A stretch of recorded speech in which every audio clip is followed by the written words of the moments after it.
My name is Shawn Parnell. I ended up buying me a 2021 Stabicraft 2500 Ultracab. I've lived in Alaska since '76. We moved here when I was 5. I've done various things in my life as far as work goes, oil field, commercial fishing. Now I own my own business. My dad was a missionary, so we came up here for him to preach and travel around and preach the Word of God to all the folks here in Alaska. We came here to Homer. Alaska back in those days was real simple, real quiet, not a lot of people, but friendly. You know, everybody knew everybody would help you. If you had a problem, people would come running. You know, it was great. It was obviously not as big as it is now, but beautiful nonetheless. The beauty's never changed, just the people. Well, the weather varies. At a drop of a dime, it can go from sunny like this to blowing snot, wind, rain, change the snow in a heartbeat. Our weather is tough. You got to keep an eye out for it. You got to be on your toes, ready to run when you need to. Alaska's for real men. Yes, sir. You got to be tough, mentally tough, physically tough. Really got to have a passion for the outdoors. Really want it, or else it'll eat you up. Right now we're in beautiful Homer, Alaska.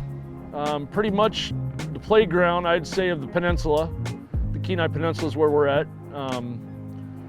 Homer is, as you can see, has got more beauty and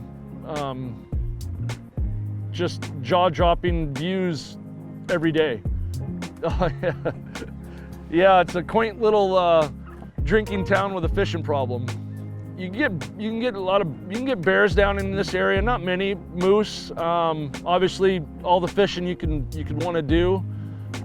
We got sea otters, a lot of whales will come in here, orcas, birds of all kinds. So yeah, we get a mecca of wildlife in this area. Well, my dad was a guide on the Kenai River up in Soldotna where we live, and I just kind of took to it since then. Been on the water since I was probably 5, 6 years old. We've been on the water. So I evolved from the river to the inlet just by commercial fishing, because I commercial fished for 20 years.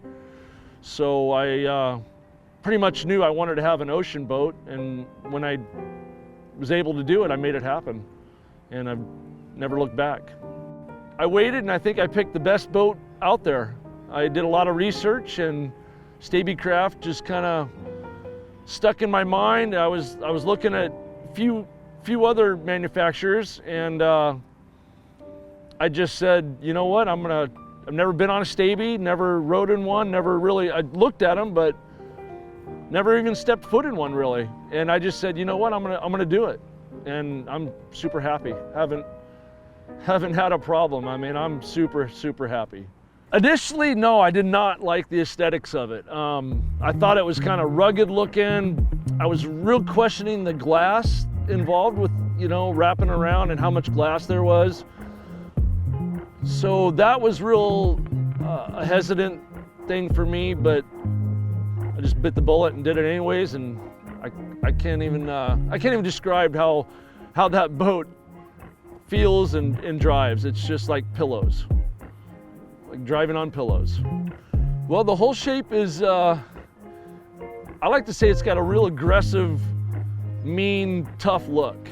It gets up on step in a heartbeat. It rides the waves real well, and eats that chop up.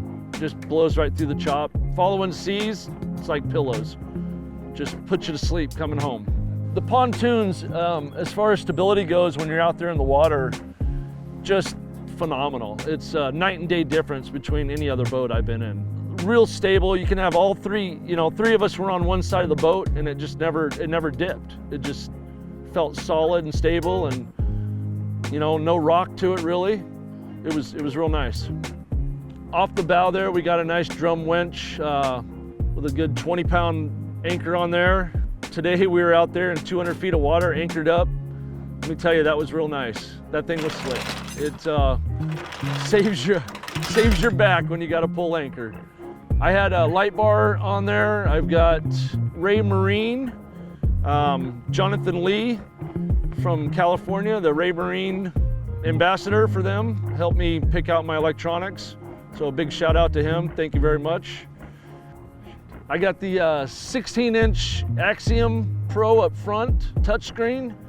I've got a 9-inch Axiom up front for the cameras, and I have a 12-inch in the back, on the back deck there for us on deck so we can see what's happening while we're fishing. Went with a 1,000 kilowatt transducer. I got 3D mapping and side scan. I got radar. I got Ray Marine radar, Quantum Doppler 2, I do believe. Back deck camera, so we can see what's going on in the back when you're running. I haven't figured it all out yet, but I am very, very pleased so far with the electronics. I went with Canon tournament downriggers for the simple fact of I like to push the button when you got a fish on. You don't have to sit there and crank it up. Just a quick push button and it's coming. I went with twin 200 Yamahas. The reason I went with 200s, 150s would be fine for the boat, but I went with 200s just for the simple fact that if I got a lot of weight in there, it's a little bit easier on it to get it up on plane. Weather-wise, if we got to run, I want to get up and go if I need to go. So that's why I went with the 200s. So about 3 weeks ago, I got a message from Tyler down here in Homer saying that Nick and Jack from the Captain magazine out of Australia were going to show up and wanted to do some videoing. They showed up about 3 days ago, and we drove down here 75, 80 miles down here to Homer, Alaska, and went on our epic journey. Along for the ride, we had Jeff Baker, a good friend of mine I've known for about 35, 40 years. And then I had my son, Riker, he's 12, and my fishing partner. Oh, and Gus, my little French bulldog, Gus. Yeah, he's one of a kind, that one. I love that little guy. We launched the boat, came out of the harbor. We decided we were gonna go get warmed up on some black bass. So we went out there, about 40-minute ride south here, down towards Seldovia, Alaska. Anchored up and just got into the black bass, had a good time, nailed the heck out of them. Then we decided we were gonna go out and do a little butt fishing, and we went offshore a little farther, about 2 more miles out. We were fishing in about 200 feet of water, 220 feet of water for halibut. We were jigging off the bottom, 2 to 3, 4 pound weights, putting it down there to keep it on the bottom. And you just kind of let it sit in your rod holder and let it bounce off the bottom. Watch it, and you'll sit there and you'll see the tip bounce, bounce, bounce, and then it'll just boom. And once you see it go, that's when you reel. You don't set the hook on halibut. There's circle hooks, so you just let them take it, and then you're on.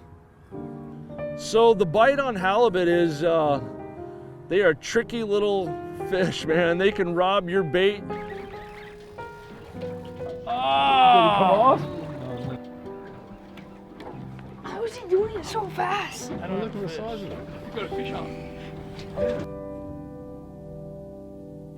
Once you land them, though, or once you hook them, they're a good fight. They like bringing up a piece of plywood sometimes. they're flat and they like to hold their weight. They'll come up, and when they see the surface or see the boat, they'll just dive. And when they dive, if you got a big one, there's no stopping it. You just let it go. Like a barn door sometimes if you get the big ones. I love chasing halibut just for the fight of the fish. It can be a good fight. You can get them, fish them on light rods. It's a lot of fun. Like I did today, I caught my first one on a salmon rod, and let me tell you, that was a good fight. It was only a 25-pound halibut, but it felt like a 100-pound halibut on that pole.